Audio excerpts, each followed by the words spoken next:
ज्ञान मंथन में आप सभी का हार्दिक अभिनंदन करते हैं। मैं हूं सुबोध और दोस्तों आज के अपने इस वीडियो में हम आपको चाणक्य नीति के दूसरे अध्याय के बारे में जानकारी देने वाले हैं। दोस्तों अगर आपने चाणक्य नीति का पहला अध्याय का वीडियो अभी तक नहीं देखा तो उस वीडियो की लिंक हमने वीडियो के नीचे डिस्क्रिप्शन बॉक्स में दे रखी है। आप वहां से जाकर चाणक्य नीति का प्रथम अध्याय देख सकते हैं। तो चलिए दोस्तों आज के अपने इस वीडियो में आपको बतलाते हैं कि चाणक्य नीति के दूसरे अध्याय में आचार्य चाणक्य ने संसार को क्या क्या ज्ञान की बातें बताई है। आचार्य चाणक्य कहते हैं झूठ बोलना, कठोरता, छल करना, बेवकूफी करना, लालच, अपवित्रता और निर्दयता ये औरतों के कुछ नैसर्गिक दुर्गुण हैं। आगे आचार्य चाणक्य कहते हैं कि भोजन के योग्य पदार्थ और भोजन करने की क्षमता, सुंदर स्त्री और उसे भोगने के लिए काम शक्ति, पर्याप्त धनराशि तथा दान देने की भावना ऐसे संयोगों का होना सामान्य तप का फल नहीं है। आचार्य चाणक्य कहते हैं उस व्यक्ति ने धरती पर ही स्वर्ग को पा लिया जिसका पुत्र आज्ञाकारी है, जिसकी पत्नी उसकी इच्छा के अनुरूप व्यवहार करती है और जिसे अपने धन पर संतोष है। चाणक्य कहते हैं पुत्र वही जो पिता का कहना मानता हो, पिता वही जो पुत्रों का पालन पोषण करे, मित्र वही जिस पर आप विश्वास कर सकते हो और पत्नी वही है जिससे सुख प्राप्त हो। आचार्य चाणक्य आगे कहते हैं ऐसे लोगों से बचें जो आपके मुंह पर तो मीठी बातें करते हैं लेकिन आपके पीठ पीछे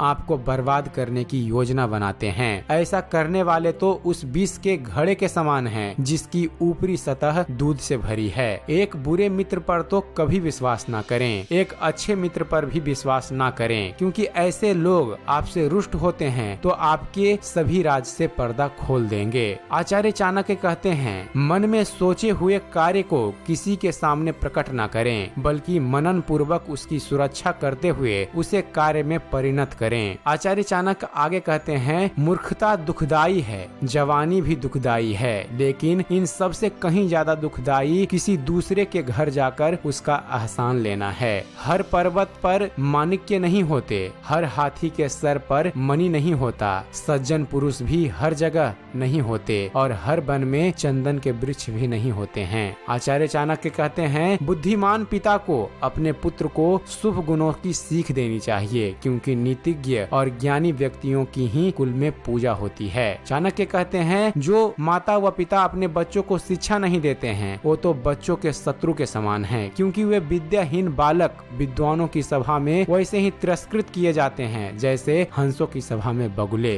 लाड़ प्यार से बच्चों में गलत आदतें ढलती है, उन्हें कड़ी शिक्षा देने से वे अच्छी आदतें सीखते हैं। इसलिए बच्चों को जरूरत पड़ने पर दंडित अवश्य करें, ज्यादा लाड़ ना करें। आचार्य चाणक्य कहते हैं ऐसा एक भी दिन नहीं जाना चाहिए जब आपने एक श्लोक, आधा श्लोक, चौथाई श्लोक या श्लोक का केवल एक अक्षर नहीं सीखा या आपने दान, अभ्यास या कोई पवित्र कार्य नहीं किया। चाणक्य कहते हैं पत्नी का वियोग होना, अपने ही लोगों से बेइज्जत होना, बचा हुआ ऋण, दुष्ट राजा की सेवा करना, गरीबी एवं दरिद्रों की सभा, ये 6 बातें शरीर को बिना अग्नि के ही जला देती है। नदी के किनारे वाले वृक्ष, दूसरे व्यक्ति के घर में जाने अथवा रहने वाली स्त्री एवं बिना मंत्रियों का राज, ये सब निश्चय ही शीघ्र नष्ट हो जाते हैं। चाणक्य कहते हैं एक ब्राह्मण का बल तेज और विद्या है, एक राजा का बल उसकी सेना में है, एक वैश्य का बल उसकी दौलत में है तथा एक शूद्र का बल उसकी सेवा परायणता में है। वेश्या को निर्धन व्यक्ति को त्याग देना चाहिए, प्रजा को पराजित राजा को त्याग देना चाहिए, पक्षियों को फल रहित वृक्ष त्याग देना चाहिए एवं अतिथियों को भोजन करने के पश्चात मेजबान के घर से निकल देना चाहिए। ब्राह्मण दक्षिणा मिलने के पश्चात अपने यजमानों को छोड़ देते हैं, विद्वान विद्या प्राप्ति के बाद गुरु को छोड़ जाते हैं और पशु जले हुए वन को त्याग देते हैं। आचार्य चाणक्य कहते हैं जो व्यक्ति